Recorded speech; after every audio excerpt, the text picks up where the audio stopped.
저는 목주름에 있어서 첫 번째, 그러니까 이런 잔주름과 세로형 노화주름에 있어서 가장 중요한 예방법은, 네, 안녕하세요 여러분, 피부과 전문의 오가나입니다. 오늘의 주제는 주름인데요, 그 중에서도 목주름입니다. 보통 이제 오랜만에 만난 친구들이 야, 너 왜 그렇게 나이 들었어? 라고 가끔 말할 때가 있죠. 그럴 때 은근히 기분 나쁘더라고요.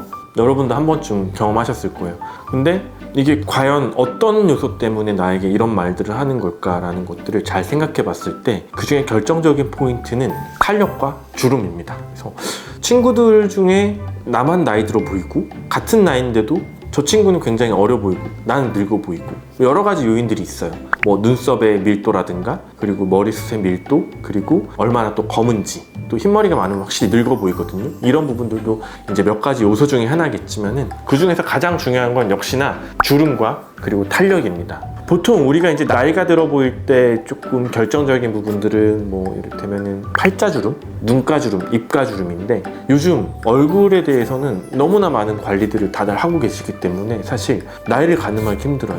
어떤 날은 진료보고 있는데 저희 이제 환자분이 오셨는데 되게 젊으시거든요. 그래서 30대 후반, 40대 초반 이렇고 딱 차트를 보는데 앞자리가 6인 거예요. 60년대생이셨던.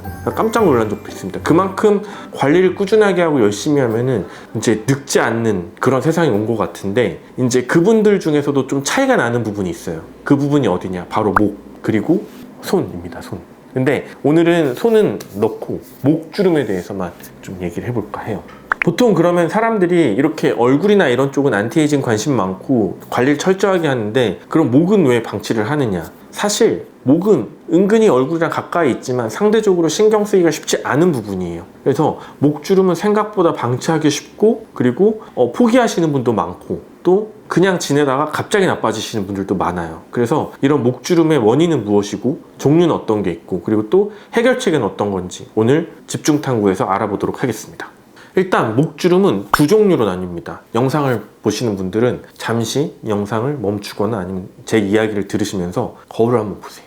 굵은 가로주름이 있다, 이런 분들이 있고요. 두 번째, 뭔가 굵은 주름은 아닌데 미세하게 찌글찌글한 짜잘한 주름이랑, 그리고 막 이렇게 잔잔한 세로주름이 있다, 이렇게 나뉘어요. 그래서 크게 두 종류, 굵은 가로주름과 그리고 찌글찌글한 주름 플러스 세로주름, 이렇게 나뉘는데, 먼저 첫 번째 굵은 가로주름 같은 경우에는 유전적인 요소가 강합니다. 태어날 때부터 주름을 가지고 태어나시는 분들이 많아요. 그래서 목 같은 경우에는 굉장히 피부가 얇고, 그리고 조직도 되게 얇아요. 그리고 중요한 통로가 많이 지나다니죠. 척추를 기준으로 해서 앞쪽에 호흡기도 있고 식도도 있고 되게 중요한 기관들이 지나다니다 보니까, 그리고 또 이렇게 머리를 이렇게 또 움직일 수 있어야 되잖아요. 그래서 어느 정도 가동 범위도 나와야 되고, 또 앞뒤로 이렇게 스트레칭도 가능하고 좌우로 스트레칭도 가능해야 돼요.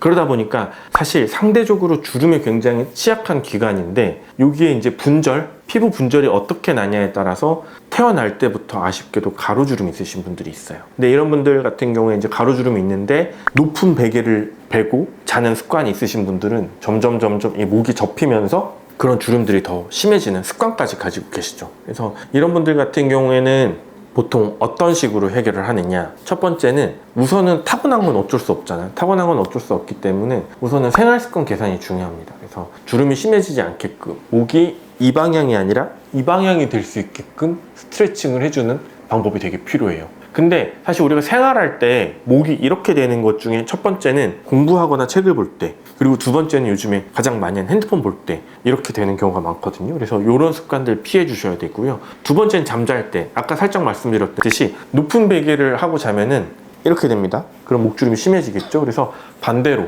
경추베개나 이런 것들을 사용해서 이 앞부분이 늘어날 수 있는 생활 습관을 갖고 있는 게 굉장히 중요해요. 그리고 두 번째는 이런 굵은 주름 같은 경우에 실제로 직접적으로 치료를 해줘야 되는데, 저 같은 경우에는 목 주름 필러가 가장 효과적인 것 같아요. 또 어떤 의사분들은 목 주름 필러가 별로 효과가 없다라고 주장하시는 분들도 있는데, 저는 그래도 효과를 많이 보고 있어요. 그래서 태어날 때부터 굵은 주름이 있으신 분들 같은 경우에는 목 주름 필러를 통해서 이런 주름들을 근본적으로 조금씩 해결해 나가는 것도 하나의 방법이니까 참고하시면 좋은 솔루션이 될 것 같습니다. 두 번째는 이제 잔주름과 또 세로주름인데요.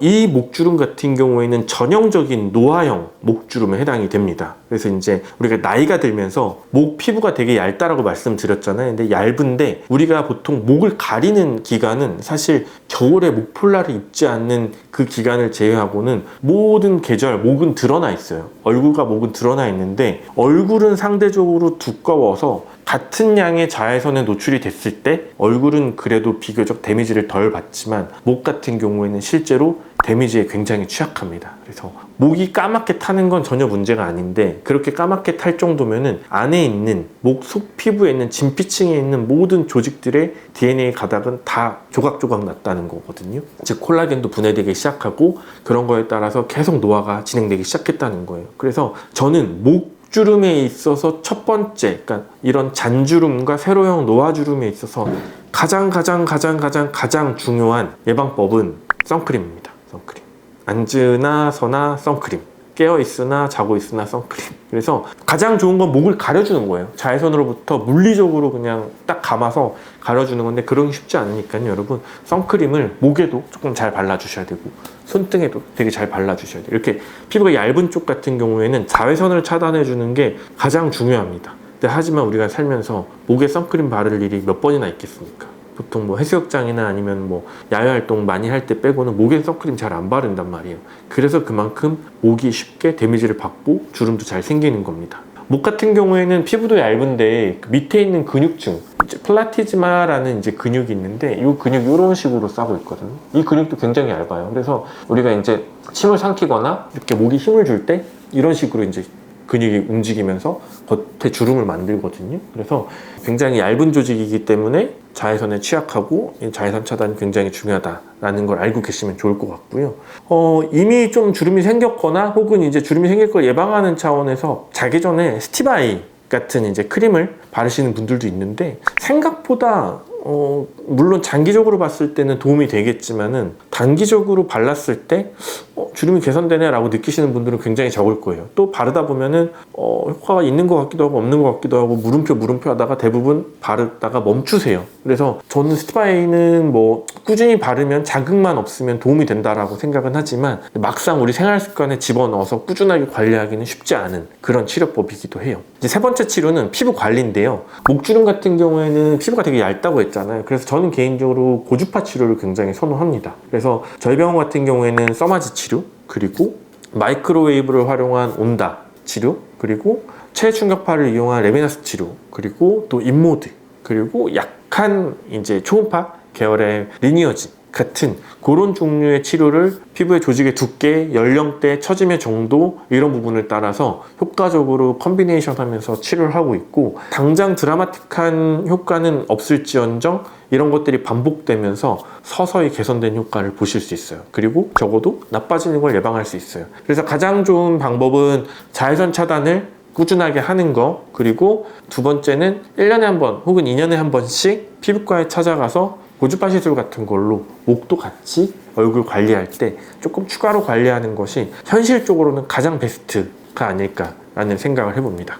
네, 그리고 마지막으로는 이런 이제 잔주름이나 세로주름 같은 경우에는 목에도 이제 스킨보톡스를 일시적으로 놓아서 조금 주름 효과를 펴주는 그런 효과도 볼 수 있는데 이거는 또 너무 늘어진 주름에는 또 효과가 없어요. 근육이 너무 오래되고 늘어지고 피부 조직도 늘어진 경우는 효과가 없기 때문에 이제 항상 그 소 잃고 외양간 고치면 안 되고 미리미리 예방하는 게 좋겠죠. 그래서 이제 20대 후반, 30대 초반부터 조금 목 주름도 신경 써서 관리하는 그런 습관이 필요합니다. 네, 오늘의 주제는 목 주름이었는데요. 목 주름은 일단은 우리가 놓치기 쉬운 부분인데 나이를 평가할 때 굉장히 큰 영향을 미치는 부분이에요. 특히나 관리를 엄청 잘한 연예인분들도 가끔 나오셨을 때 보면은 목주름을 놓치는 경우가 되게 많아요. 그래서 이미 이제 5, 60대에 접어들면은 뭔가 이제 의학적인 힘을 빌려서 얼굴이 굉장히 어려 보이는데 목을 보고 나이를 판단하는 경우가 종종 있거든요. 그래서 지금 이 영상을 보고 계신 똑똑한 여러분이라면은 제가 말씀드린 자외선 차단하기, 그리고 생활 습관 개선, 그리고 약간의 피부과 치료를